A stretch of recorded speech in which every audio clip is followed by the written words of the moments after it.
All right, everybody, we got some breaking news on today's episode of the Niner Family Huddle podcast. I know Chase is going to like some of it. He's already celebrating. We're going to talk about all that and more after this.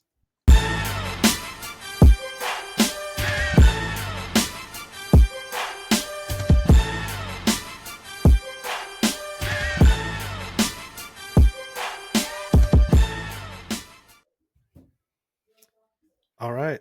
Niners made some big coaching changes. Special teams coordinator. Bye, Felicia. And Nick Sorensen. Bye, Felicia. Defensive coordinator's gone. Special teams coordinator gone. The coaching hunt begins. Chasen, what's your reaction? I didn't even realize the special teams. When was that announced? Earlier today or yesterday? I think it was earlier today. Maybe yesterday, but yeah, he's gone. All right, I wasn't caught up on that. I'm very happy about the defensive coordinator. Call me crazy, but I'm weirdly not like I'm kind of in the middle on the special teams coordinator.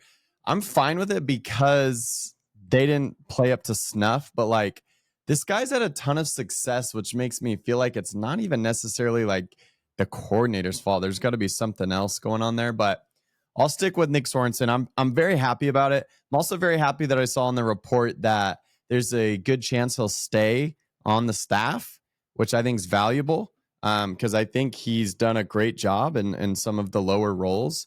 And so I hope he does stay on the staff. And I hope this means that we go after like a big talent. Like, you know, it doesn't have to be a splashy like Vic Fangio or like one of those like huge names. But like, I want someone with a lot of experience. I don't even really care about the scheme. I trust that the coaches and everyone are going to figure out the scheme stuff. Like I know that was a big thing when Sorensen got promoted, was that he was running the same scheme. I'm stoked. I don't think Sorensen was up to snuff. I think he would get better as he went on, but I was never overly impressed with the defensive scheme, with the defensive game planning.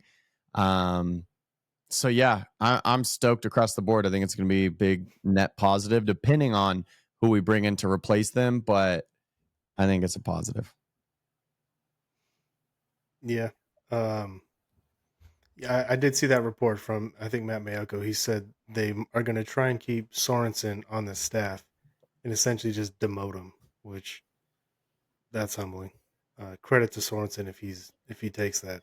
But what do you think, Steven? It's kind of awkward. Like Yeah, I thought so too. I don't know. Like I don't want the guy to be out of a job, but I feel like there's probably some players that really like him and that are going to be loyal to him, and it seems like you might be inviting, Oh yeah, some potential like I split, like the way the last guy did it. I like the way the new guy does right, it. some split locker room stuff, So I don't know. I'm not saying get rid of him. If he, like you said, if he could actually humble himself and do that, then hey, good on him. But yeah, I feel like that's just a tough situation when you go from being the top dog on the defense and now you're going to just be in the same place, be a position coach or whatever he's going to be.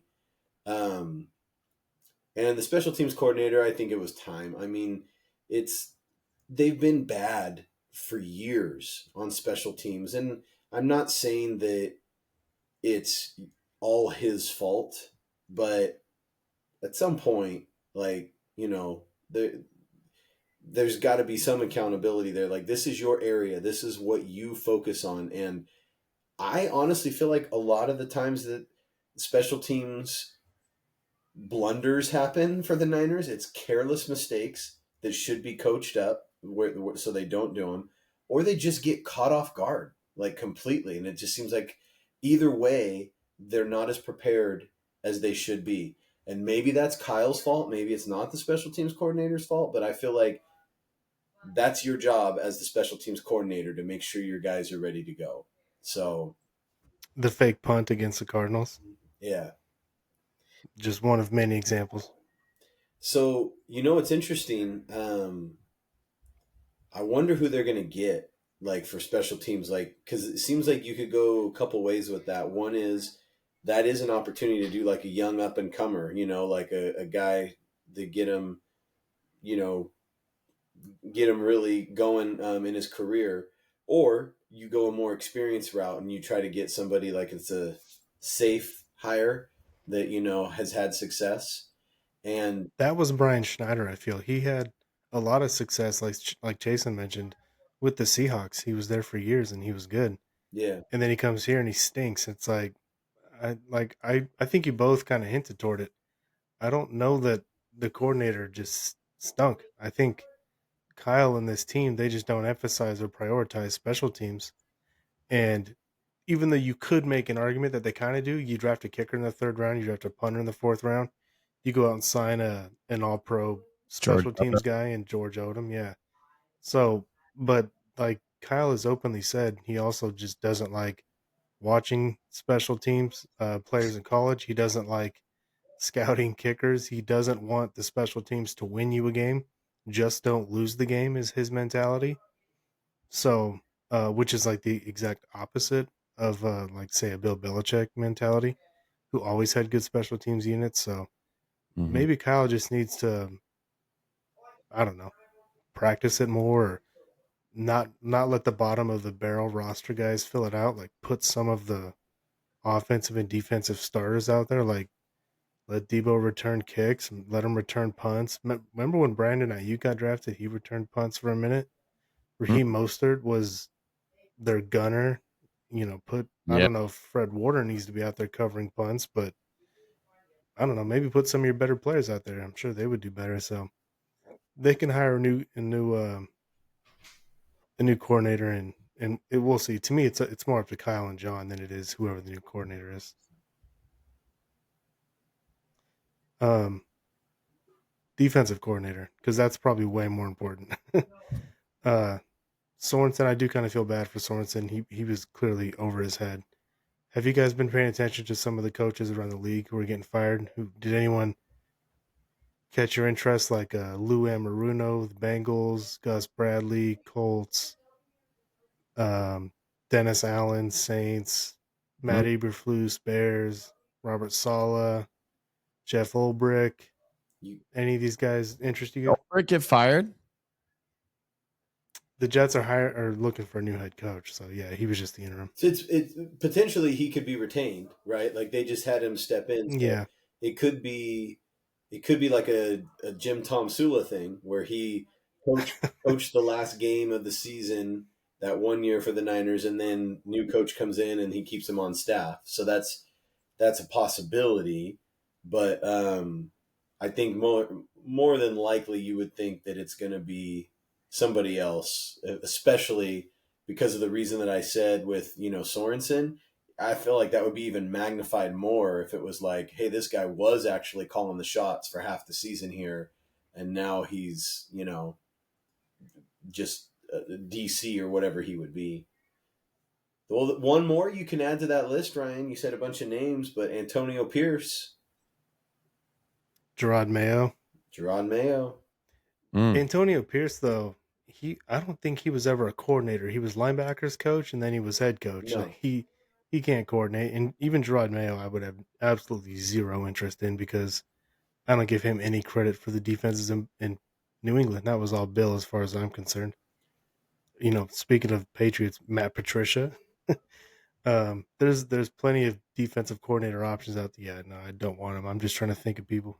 What about our defensive consultant, whatever his position was? he's. Brandon Staley, yeah, what is he fired? Is he?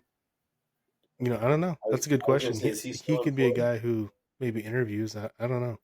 Well, I would love him to be our defensive coordinator. Chasen wants a guy with I experience. don't. So is he going for like Monty Kiffin experience or like Dom Capers? Well, then you wouldn't want Brandon Staley. He's only got one season as a defensive coordinator. um, Plus, what's funny about Brandon Staley too is they were talking about how he took Nick Sorensen was talking about this about a month or two ago. He took over the ball meetings, which is like the turnover meetings. Like, how do we get the ball? Yeah. Niners got 2 turnovers since the bye. it's crazy. Oof. It's So crazy. I'm not really sure what Brandon Staley's teaching in his ball meetings, but maybe he should go teach it somewhere else. Ah, I like Not Brandon Staley. Plus the Chargers were awful on defense last year. Got the 5th overall pick. Jim Harbaugh comes in and brings a college defensive coordinator, and they're the best defense in the league as far as points allowed. I'm So. sure Staley's a smart guy, but yeah, his at some point the track record is really going to screw him over. He's going to be back to coaching high school football. Well, he had one good year as D coordinator with the Rams when they had like really good defensive players, all pros, like superstars, Aaron Donald, Jalen Ramsey, guys like that. And then they won the Super Bowl.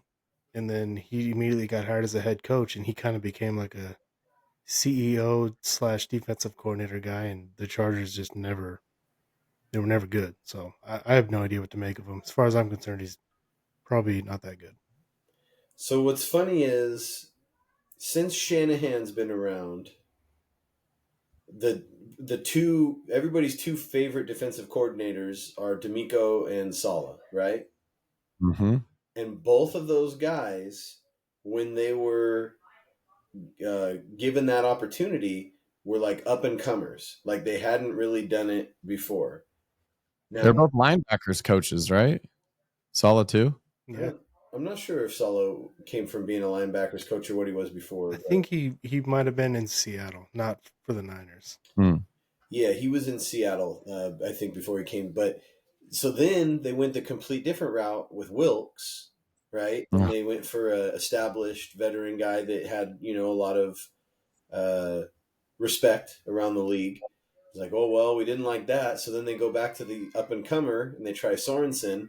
Obviously, didn't like that. So I don't know. It's tough to say because it's like it feels like it's better to try to catch the guy that might be coming in with a lot of energy and new ideas and all that, but and I feel like it's very unimaginative of me to say this, but of everybody you named off, Saul is the one that I would like the best, of all Oh yeah.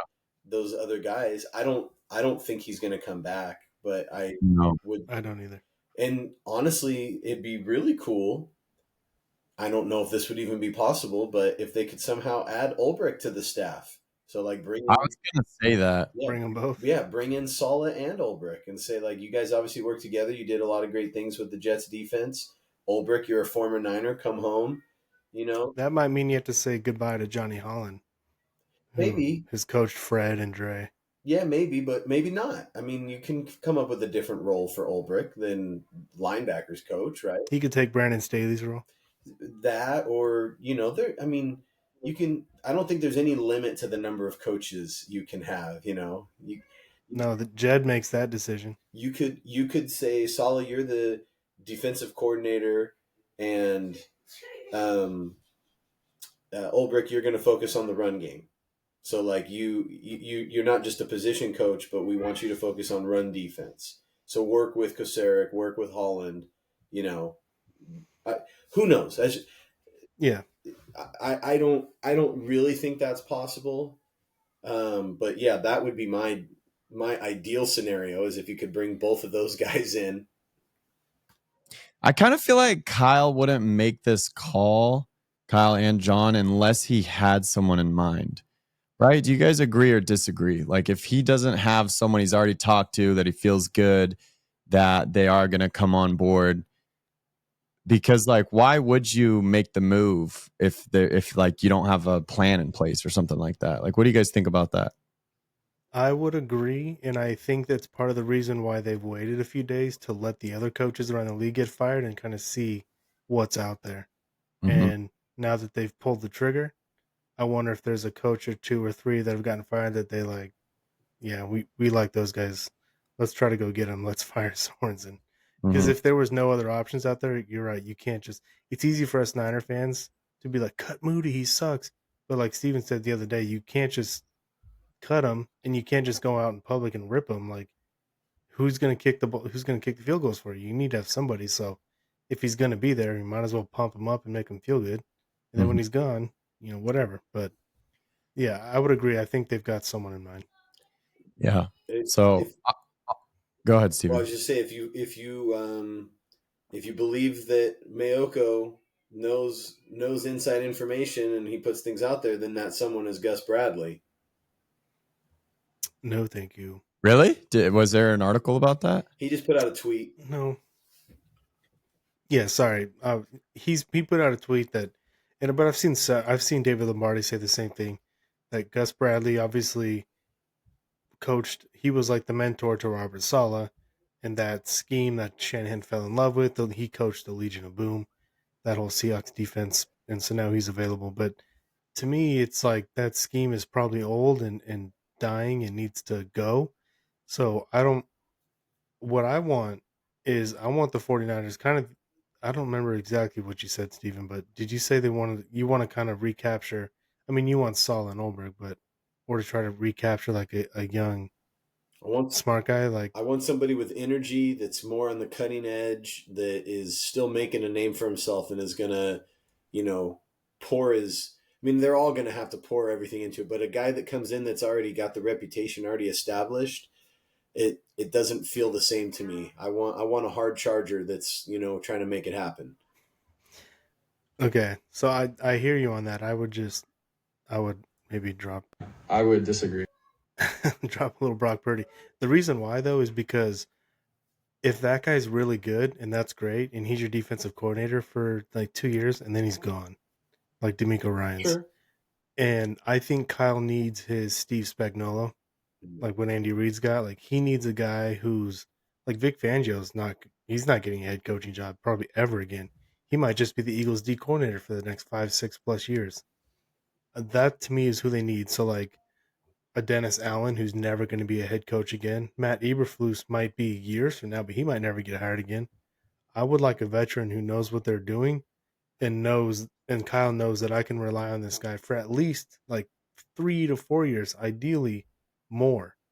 That's kind of the guy that I want. I also want them to just say, hire that coach and let him come in and hire his staff and run his defense and don't do what they did to Wilkes, which is bring in an established guy, but then say, but you've got to run it our way with our players. And then you kind of hear stories throughout the year that like Steve Wilkes is learning the defense just as much as the players are, and they're trying to like coach each other and get on the same page, and it just never worked. And so they went back to Sorensen because he's comfortable and he knows the scheme, but he just wasn't ready and he's not good. So if you're going to bring in someone who doesn't run the wide nine, then don't run the wide nine anymore. Yeah. Go get the best defensive coach and let him bring in his staff and coach the way he wants to coach. And Kyle can just kind of take his hands off and say, go. Yeah. Now that I'm like hearing the names and looking at the names, I feel like there are a lot of quality options. Maybe Yeah. like not a big sexy splash name, but there's like 3 or 4 guys that I'd be happy with the Niners hiring. Obviously, number one would be Saleh. I'd be happy with Brandon Staley. I know you guys wouldn't be. I'd honestly be happy with Gus Bradley. I'd be happy with Jeff Ulbrich. I mean, there's a few names that I would be happy about and think they're See, definitely like an upgrade. So Ryan, Gus Bradley to me is more of the same. Yeah. He's like he's just more of the same. He's the exact same wide nine, cover three Seattle scheme. Like to me, it's like try something new. are you anti wide nine, or you're just saying if the coach doesn't have that background? Because like when you were describing everything you did, which I don't disagree with anything you're saying, and my route that I talked about, like the young guy, is more risky because you also could get a terrible failure that way. You could get Nick Sorensen. So I fully agree. I'm just saying that the best possible outcome in my mind would be that if you could somehow know that it's going to be the next great guy, Like the next D'Amico the Ryan's. next D'Amico Ryan's, the next Mike McDonald, Oh yeah, that would be sweet. right. Like if you knew that you could get that guy, then I really don't care if he's going to be gone in 3 years, because hopefully he coaches up some disciples along the way, which is sort of what happened with Sala and D'Amico, right? I mean, not Hmm. not giving all of D'Amico's credit to Sala, but still he was there, and anyways. Um, when you were talking about veteran guy, somebody who's going to be around a while, because it's probably going to be a while before he gets another head coaching shot, like everything you were saying was making me think then Saul is the ideal candidate, because I don't think he's getting another shot for a few years. I think he's going to have at least 3 and maybe closer 4 to 5 years of a good defense somewhere before he'll get another opportunity. And I hear you on you shouldn't square peg round hole the coordinator with the scheme, but I'm also real reluctant for them to completely change their scheme when they've already got some guys that they've committed to that are playing this scheme. I mean, I think Fred could probably be good in a lot of different schemes, right? But I don't think Fred's going anywhere. Nick's not going anywhere. Diamador Lenore is not going anywhere. And like these are And guys those that guys you just listed, I think, can play in any scheme, you're probably right. I would agree, but except maybe a 3-4 because I don't see Fred. Fred's a middle linebacker. He would have to share that with like Fangio ran the 3-4 with the Niners, but he had Bowman and Willis. Like Fred's not. I like Fred in the middle. I'm cool with a 4-3 and still having Fred in the middle and 4 defensive linemen. But from what I understand, the wide 9 is like you really spread out and it's really built to pass rush. And the Niners have been getting their ass run on for a couple of years now.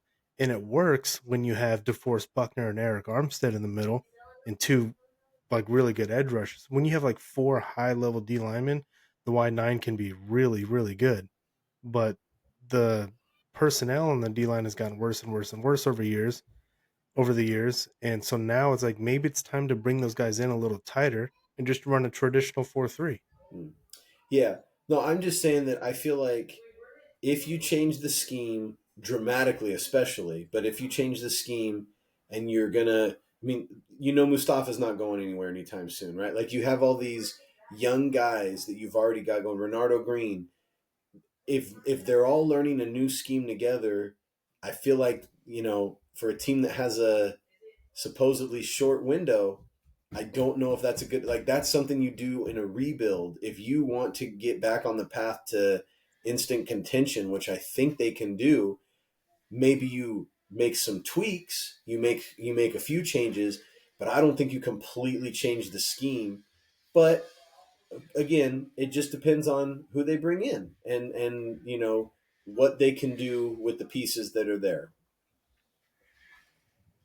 Yeah, and I also agree with you that the ideal candidate, as I was describing, would be Robert Sala. I'm leaving him out because I'm like 99% sure he's not coming back.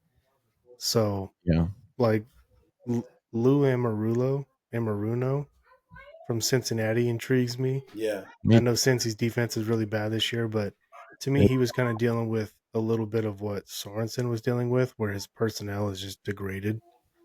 And that's one of the reasons why I feel bad for Sorensen because he didn't have as good of players as even Wilkes did. Right. Right. So, I would be interested in him. Dennis Allen and Matt Eberflus, I think, are quality defensive coordinators, bad head coaches. Like those are the guys who aren't getting jobs anytime soon, and there could be some continuity with. I'd be interested in those guys. And of course, if Robert wants to come back, my arms are wide open. Come on back, Robert. Plus, did the you, energy that he brought would be fantastic. did you mention Ken Norton Jr.? No, He's one that I'm just looking at some other lists that creators or media personnel have put out, and Ken Norton Jr. Connections with both Sala and Bradley. He was the linebackers coach on the Legion of Boom defenses. Now he's the linebackers coach for Dan Quinn on the Washington Commanders. He's been a defensive coordinator for both the Raiders and the Seahawks. He's listed as one of the top 5 candidates. Hmm. now did he swerve the Niners a couple years back? I think you're actually right about that. Yeah, I think he did. Well, I think it was when they Yep. maybe Kyle wanted to hire him, and then he said no, and then he hired Robert Sala. Yes, you're absolutely right. I forgot about that. Yeah, he's not coming. I wonder if Kyle's like, yeah, screw that No, guy. he's not coming. Yeah. Um, Another former Niner. That would be cool too. But I know there's former Niners all over the place. yeah, I think that Ulbrich and Sala would be probably my top 2 just because I feel like they could bring some new concepts without completely changing the scheme. All right. I can fix the Niners defense for them if they like. It's real easy. It's going to cost money. That's the bad thing. But You saying you wouldn't be defensive coordinator? No. I don't have the. I'm just saying, if you can get um, first pick, Oh, bring in Solon Olbrick. That would be your advice to Jed. Just Yeah. that, but also get the paycheck players. out. No, the play because you talk about how the wide nine's really good with players. So I think that their first pick needs to be the best defensive tackle, unless it's just an absolute reach. First pick has to be the best defensive tackle in the draft that you can get at that pick, and then you spend big money. Sorry, I know they need it for Brock and whatever, but you do what you got to do to get an absolute stud on the other side of Bosa, and voila, you have you have your defense There's fixed. send future picks for Myles Garrett. That's my ideal scenario, because he's ready to leave Cleveland. He's already made it known that he's not going to stick around for the rebuild. So send future picks. Do what you got to do. You imagine Myles Garrett and Nick Bosa on either side of the No. line, and then just No. some big beefy boys in the middle. Like, Yeah. Speaking of guys in the middle, I've heard it's speculated that the Niners restructured Hargrave's contract with the intent to cut him this offseason, but that they want to try and re-sign him back for cheap. interesting. So when they cut him and he goes and hits free agency and gets offers, they're going to be low, and the Niners might be in on those low offers. Interesting. Well, whatever. I mean, I don't think he's like completely washed. It's just unfortunate that he didn't live up to the contract, but To me, he's like Eric Armstead, where if he's a starter for you, but he's the fourth best player on your D line, you're sitting pretty. yep. If he's the third or even the second best defensive lineman on your line, you got problems. Well, if you could pull off what I just talked about, like with a superstar, Myles Garrett, we'll just say Myles Garrett because that's the absolute dream scenario.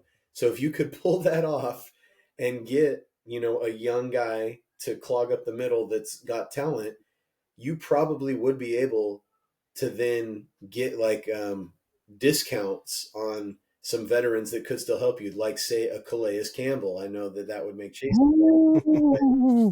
He would be A amazing. guy like that, like you start surveying the scene, like, oh my gosh, how's anybody gonna stop us? Yeah, I'll go sign a 1-year deal to try to get a ring with that team, and I've made all my money. I just want to go compete. I mean, yeah. What does a Myles Garrett trade offer look like? Are you trading the number 11 pick? Well, I'm pretty sure he's only got 1 year left on his deal. And no, Yeah. I am not trading the number 11 pick. No. I would trade like 2 seconds or something, or I would use my 11th pick to draft a defensive tackle and then send like next year's first because it's going to be 32. They're not going to get as much as you would think for him because of the fact that he only has 1 year left on his deal, unless there's some sort of agreement where they like do a sign and trade type of thing where they already have negotiated that he is going to sign an extension with another team. Then maybe they would give up the capital that you would expect to see for a defensive player of the year. But if it's just, hey, we're trading for him as a 1 year rental and hopefully we can re-sign him, that's, yeah, I feel like second at best is what they're going to get for that. Yeah. Because Myles just turned 29, by the way. I just looked it up like a week ago. He just turned 29. So I think everybody would just be like, oh, we'll just wait. We'll just wait until he's a free agent next year. He's already made it clear he's not going to re-sign with you guys. Good luck. So. Yeah, if the Browns are smart, deal them and get what you can. And I honestly feel like the Niners should overpay to try to do that. Yeah. Yeah, I would agree. You can, which is crazy because it's the opposite of what I think they need to do to rebuild this team, which is acquire draft picks and get younger. But like if Myles Garrett's an option, okay, well screw that strategy. Go get Myles Garrett. So Nick Bosa, Myles Garrett, the top defensive tackle, the guy from Michigan, tumbles down the board, lands at 11. We draft him, and then Calais Campbell. We're going back to the Super Bowl. What I mean, we're in the NFC Championship. Who's stopping them? Who's stopping? Yeah, I don't know. We might be averaging like 13 points a game on defense. You taking that defensive line over 2019? No, because I love Buckner too much. I would. Yeah, we definitely be a little soft in the middle, but the edge rusher, I mean, you're flirting with the best edge rushing tandem in the history of the league at that point. Yeah. Yeah, you would still actually need, like, hopefully you're gonna still need your depth guys. So hopefully, like, maybe you could get Kevin Givens back healthy, and the other guys that can make some good plays in the middle, because I don't think that you can just run those four out there all the time. And it'd be great to keep Leonard Floyd around too as like your third rusher. Imagine him in a Yeah, that'd be situational great. role. I feel like he'd be more effective. Mm-hmm. Yeah, if Roger Goodell could just cancel the salary cap for the 49ers only, I think we'd be money. That'd be awesome. Well, that's the thing. They have more cap space than anybody, and they're going to make some cuts to free up more cap. And Yeah. yeah, I don't know. Maybe Yeah, they and can. obviously they're going to sign Brock, but that doesn't mean he's going to be $50 million on the cap next year. It's going to be spread out and probably small. Maybe they can trade expiring deals for each other. Maybe they can include Debo in the package for Myles Garrett. Send Debo to friggin' Siberia, which is basically Cleveland, Ohio, playing for that team. That's tough. So I like Um, I like how we've been talking for 35 minutes. We haven't said a thing about the game yet. I was literally just going to say, do you guys want to move on to the Cardinal game? I have basically nothing to say. I don't care about that game at all. I quite Jason didn't even get to watch it. I wasn't able to. I don't have the channel, and all the streams kept crashing. I gave up. I heard Juwan got ejected. I was like, okay, I'm gonna go take poo for a walk, and I was done. So I just want to say that I was just disappointed because it kind of played out how I was afraid that it would and how I didn't want it to. I mean, the one saving grace is the fact that for the most part they did get in a bunch of the younger guys, and so it's like, okay, that might be part of why the game got out of hand. I really do think that when I said, it's like a glorified preseason game, I feel like that came true. Spot on. That's what it looked like. It looked like they were just playing mostly backups, and then Fred, because you can't get Fred to come off the field, and he's got too much pride. Um, And he got hurt again. I mean, like, not significant. You could tell when he made a tackle, yeah, and the guy's like the heel of his foot like dug into his hip, and he got up like just you could tell he was wearing it. I'm like, dude, take a seat. I just so I just was disappointed that happened. That like they kind of let it get away. I was disappointed in Moody again, and it's like, man, at least try to go out on a stronger suit. But no, now you're just inviting more questions. But the biggest disappointment was, Jawan getting ejected, and I'm not. I, he's doing what Jawan does, and it's part of what I love about him, that he can play so physical and tough and get under guys' skin. But I just feel bad for him that he doesn't get that milestone now, and I feel like it's kind of bogus that he got tossed for the reasons of he's just protecting himself.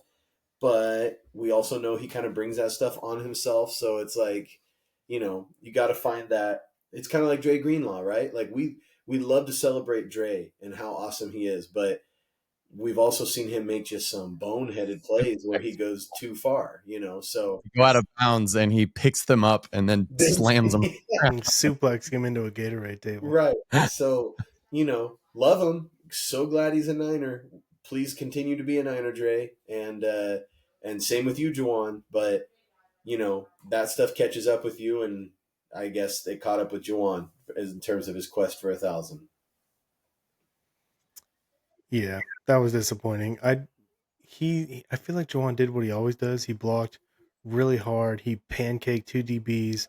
They were pissed off and they started shoving him. But he never threw a punch or anything, so I don't think he deserved to be ejected. I agree. But I think it was because he caused a scuffle on back-to-back plays that they were just like, we're nipping this in the bud. Get out of here. I agree. I agree. But like when I think, remember the Jaguar game? That one kind of stands out to me. Last year after the bye, the Niners killed the Jaguars, and Juwan drew one of those penalties where he was destroying a DB and he threw a punch, and Juwan's just laughing at him. To me, this game didn't seem that much different, but it was back-to-back plays with two different DBs, and I don't know. I guess the refs were just like, we're not going to do this today. So It was it was kind of unfortunate circumstances. Like you said, I think the fact that it was so close to each other made it seem worse. And I think you're right that the refs were just like, we're getting control of this right now. I feel like, correct me if I'm wrong, but I feel like Jawan never really crosses the line. Like he goes right up to the line, he blocks the crap out of him, he makes him mad. He might push, but he's never thrown a punch that I've seen. I've never seen him throw a punch or do anything that I feel like warrants an ejection. He No. didn't throw a punch, but he definitely was fighting back, which of course you're like, hey, he's a man, he's going to fight back, right? He's protecting himself and he's got pride. But one of the things that I love about Jawan is like after he irritates somebody else, like Ryan said in the Jaguar game, he's like laughing at him. And so I almost wish that he would have just like after they start shoving him and he just sitting there like laughing like, oh, I got you, you know, and like not even done anything, because I don't see how you can throw a penalty on the guy if he's not even reacting with, you know, any kind of like pushback or whatever. Yeah, it's the pushing back and forth that they didn't like, and usually he's pretty good about not pushing and not reacting, but in this case he kind of did. And it's probably hard not to when a dude's like shoving his hand in your face and pushing you, like you're gonna push back too, but it is what it is. He blocks to the echo of the whistle, as they say. Yep. Um, do you guys want to? I had on the rundown to give season-ending grades by the position groups. Do you guys want to do that? Let's do It'd be a lot. That's why I'm let's like, do I that don't know. later. Yeah. What about team awards? Like What how many MVP. yeah, how many words are you thinking here? Like I have MVP, most improved, offensive and defensive rookie of the year, and the biggest disappointment.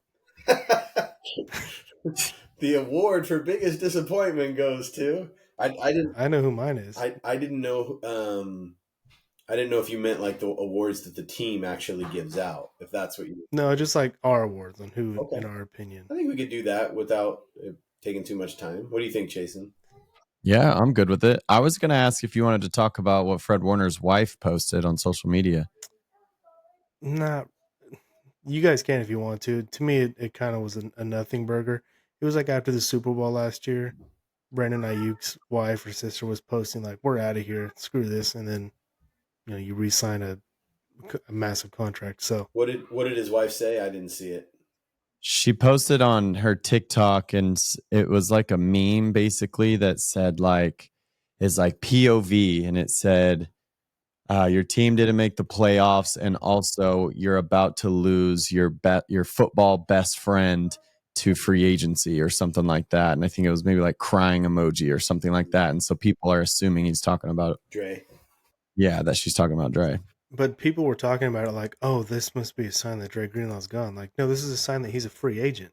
This doesn't mean anything. Like, he's going to negotiate with a bunch of teams, and they kind of made it sound like, "Oh, Dre's already made his decision." On what?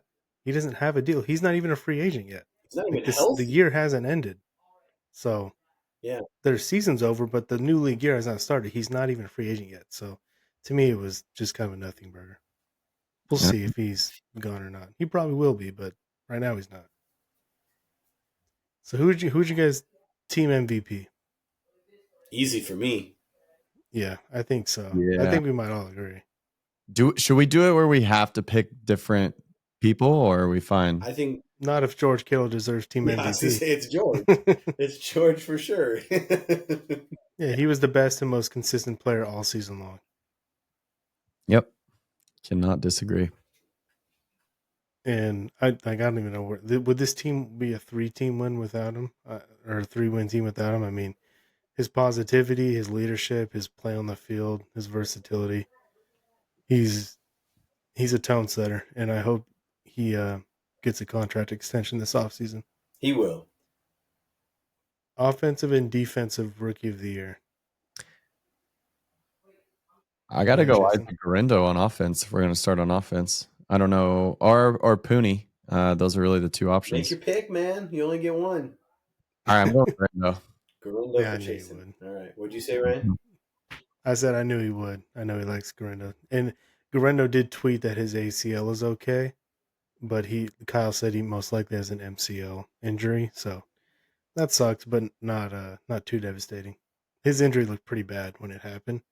And of course it did happen, and I was like, man, it would be nice if Israel Abanikanda was in pads today, and he could get a few carries. That being said, one of the few bright spots from the game on Sunday, Patrick Taylor had a good game. He ran really well. Yep.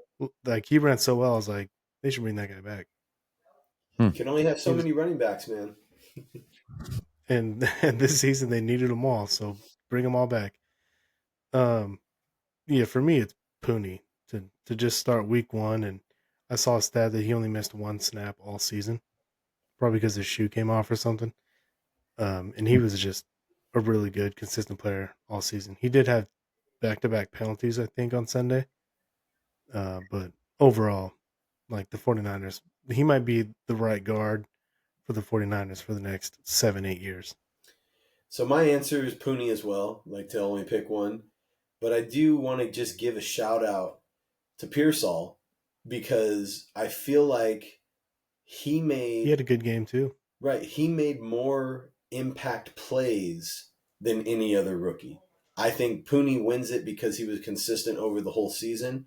And I know Garindo did some of the like meat and potatoes, dirty work and whatever, but like Pearsall had some big catches, made some big plays, like showed that explosive ability. So I'm excited, especially the last 2 games that he put together.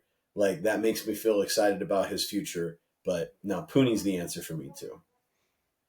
Yeah, Pearsall really came on strong at the end of the season. That was good to see. And Cowing had a few catches on Sunday too. Defensive rookie of the year. For me, there's 2 guys. I'm curious to see where you guys go with this one. I think I know where Jason's going. Well, I want to go Renardo Green, but I would be kidding myself if I didn't give it to Malik Mustafa. I feel like he deserves it. I think he started more games, if I'm not wrong about that. And I just feel like he had more splash plays, more impact plays.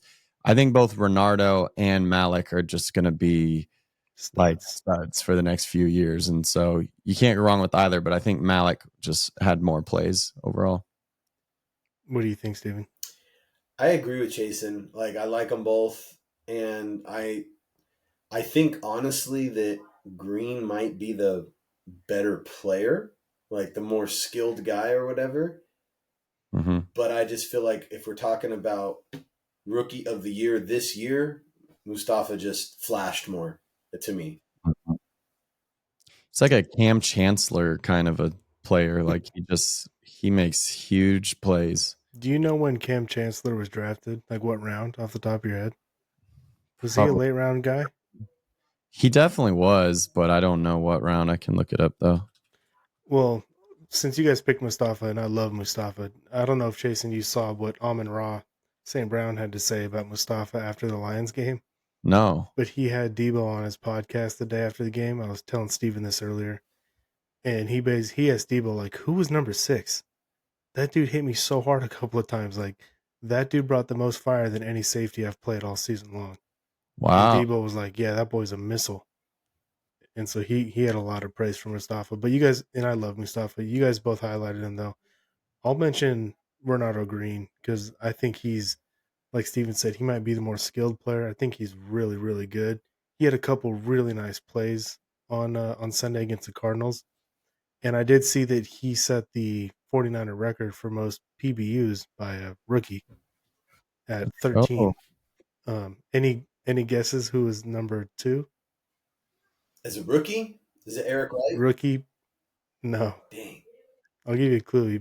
He was a safety at a USC. Oh. Well, that's Ronnie. And at the time, he was probably a cornerback. It wasn't Ronnie. Dang it. Okay.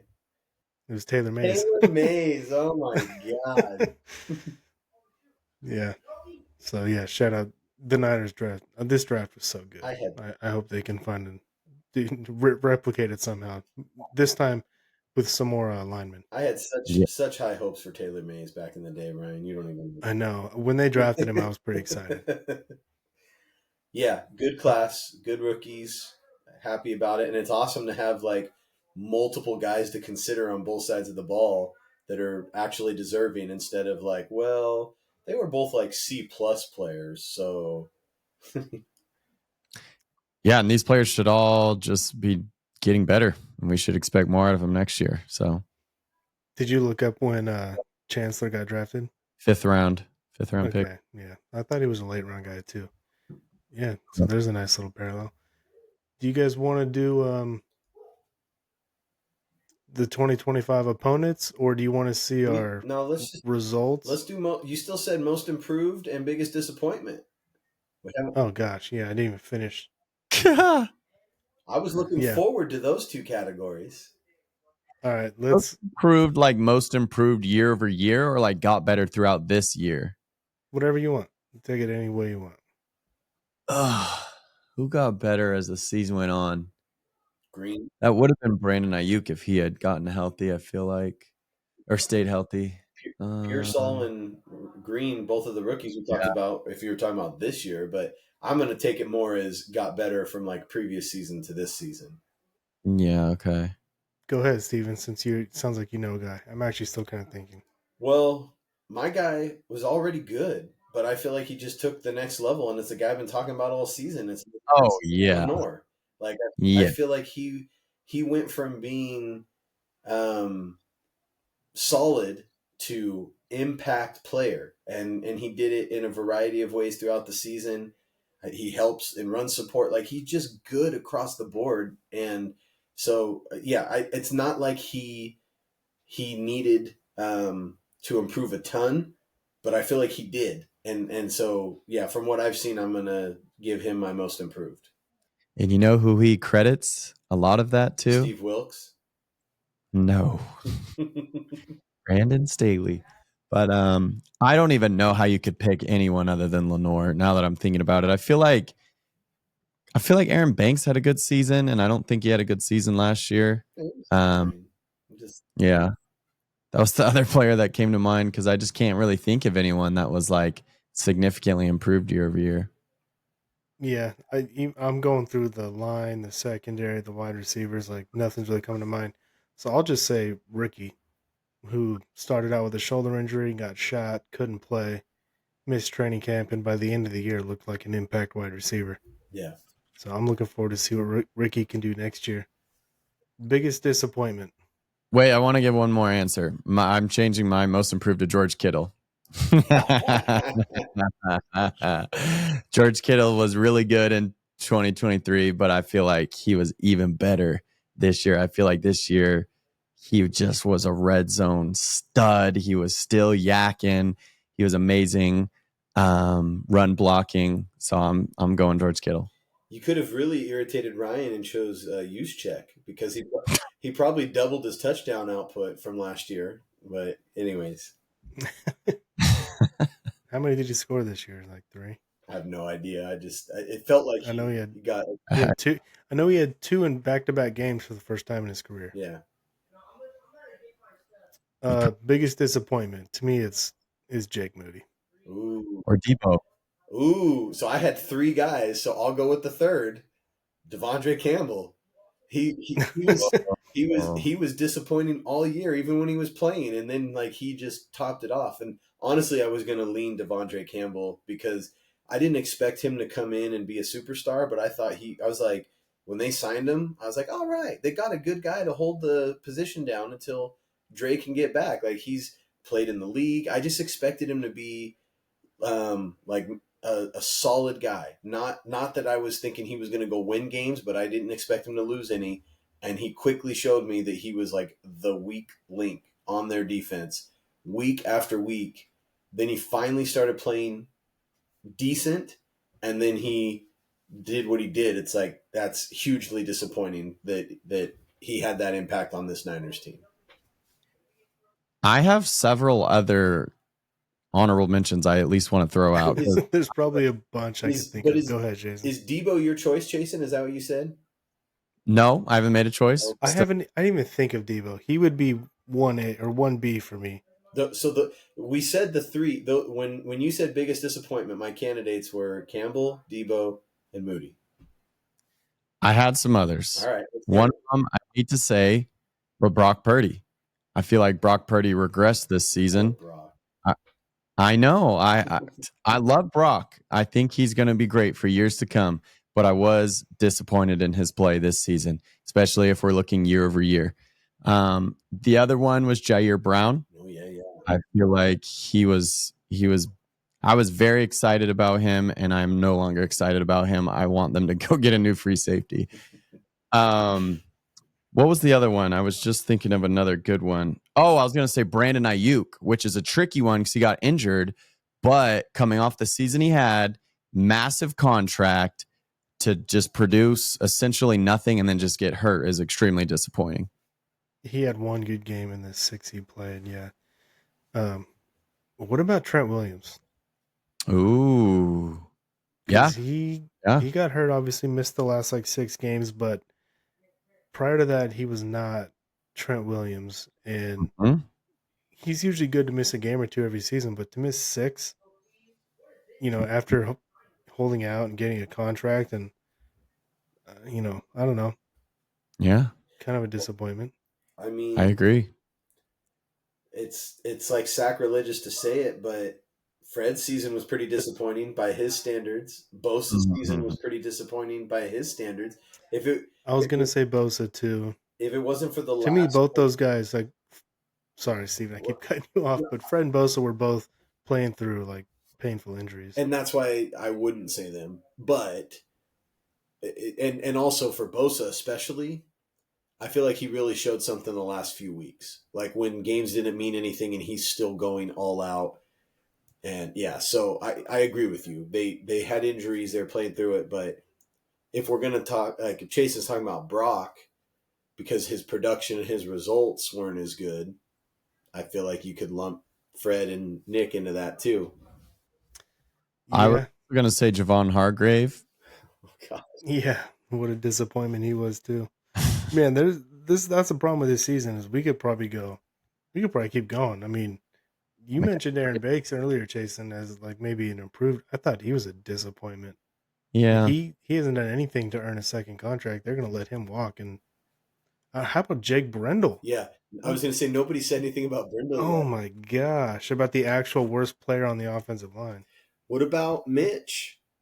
Like, I mean, I don't even remember him getting hurt. It's like he just disappeared all of a sudden. But And then the guy they bring in is just punting the ball like anyone else would. It's like, why do they draft these guys so high? So, yeah. Steven, do you remember when we were driving in Tahoe and I was telling you how bad our offensive line was going to be? And you said they were going to be, I think, average or solid or something like that. yeah. And I said, no, we need to worry significantly. We're going to suck. So was the Last one. O line really that much worse than last year? You think? I feel like they were bad probably last year. They were even worse this year. Okay. Yeah. Last one. Personnel wise, they might actually be a little better this year because Pooney was good. But then once Trent went out Yeah. and Brendel regressed and McKivitz was kind of the same player. Yeah. Poor McKivitz. He is what he is. He does his best. Yeah, sure he he got hurt on Sunday too. That sucked. What a last disappointment. How about head coach? I was thinking that too. I was going to say Sorensen, but yeah. Yeah. Yeah. Well, who hired Sorensen? Yeah. Yeah, Kyle did not have his best year, but I'm hoping he'll bounce back next year. Yeah. All right, let's just finish it up with one with this right here. Our predictions from earlier this year. Yeah, bad season. So most of us were wrong. I ended up getting 3 out of 11. Jason finished with 2. We both got Kittle on the most touchdowns and Fred on the most tackles, which was probably the easiest one to predict. Winner, chicken dinner. Holy smokes! I was thinking that I was going to be completely skunked, but all right, I'll take it. Look at you. Look at you. But hey, Yeah, Lenore was tied for most interceptions with Fred, I think. It was only 2. wow. But he was the leader, so that counts. And then the second most sacks with Floyd was good. So Good pick. I just want to give you a shout out, though, Ryan, that you were on the Mason train before anybody had any idea that McCaffrey was hurt. Because we did these predictions. I know we didn't have this thing going yet, so that we can't prove it, but I got the receipts from the text messages. You said this like weeks before the season started, so or at least a week or two. I don't know, but it wasn't like you had you knew that McCaffrey was going to be out. We all thought he was totally healthy, and you still said Mason. So shout out to you for that one. Yeah, I'm a big Jordan Mason fan. I think he's really good. And unfortunately, I just kind of had a feeling that McCaffrey would get hurt eventually and he would play well, but obviously I didn't know the Achilles tendonitis was coming. Look at So Can't believe look at all of our records. Like, man, oh my god, that was the worst one. Yeah, I went 14-3. Like I was like, this team's gonna destroy the NFL this year. yeah, 13-4. I mean, Steven with a humble 12-5. yep.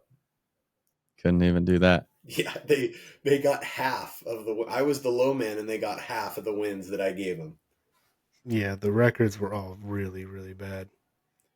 I'm really interested to see what we predict this year, record wise. I mean, there's still a lot that needs to happen, but I feel like a lot of room for optimism, and there could be some room for pessimism as well. Did we all pick the Panthers for the number 1 pick? Yeah, we did, and I feel like Bryce Young kind of went off at the end of the season and robbed us of that. Damn that Bryce Young. We could have all been right. If you want some reason for optimism, here it is. I know. Oh, buddy. Oh, my God. Who's the best team on there? The Texans? Texans. Well, maybe the Rams. Yeah, maybe the Rams. Wow. So oh, go ahead. Go ahead, Steven. No, you go ahead. Well, so I saw a tweet that ranked all the teams in the NFL on next year's schedule based on this year's records, meaning they took, like, for example, all of the Niners' opponents right here, added up their records this season, and what was their winning percentage? It was like 415. It was a sub 500 record. The Niners they were ranked number 32. They have the easiest schedule in the NFL next year. It doesn't seem like it could get much easier when you look at this. So No. So what I was going to say was, so based on this, like there's no marquee matchups like they had this year. Like, Niners Cowboys is always a marquee matchup, or Packers or Chiefs, of course, stuff like that. So based on this schedule, because I still expect that the Niners will get plenty of primetime love, even though they had a down season. They may not have, I think, what's the max you can have? 6 games? 6. So they got 6. They probably won't have 6 games in prime time, but I bet you they'll still have 4 or 5. And I would at least 4. I would lean towards 5.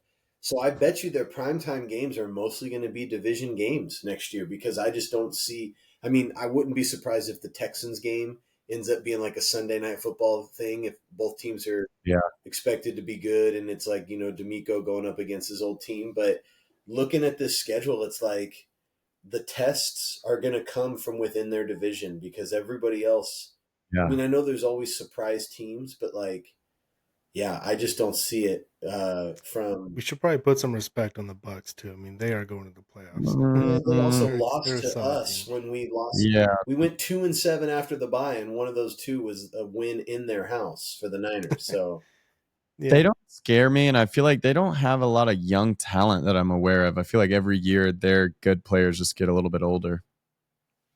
Their running back, Bucky Irving's a rookie. He's been really good, but yeah, I know what you mean.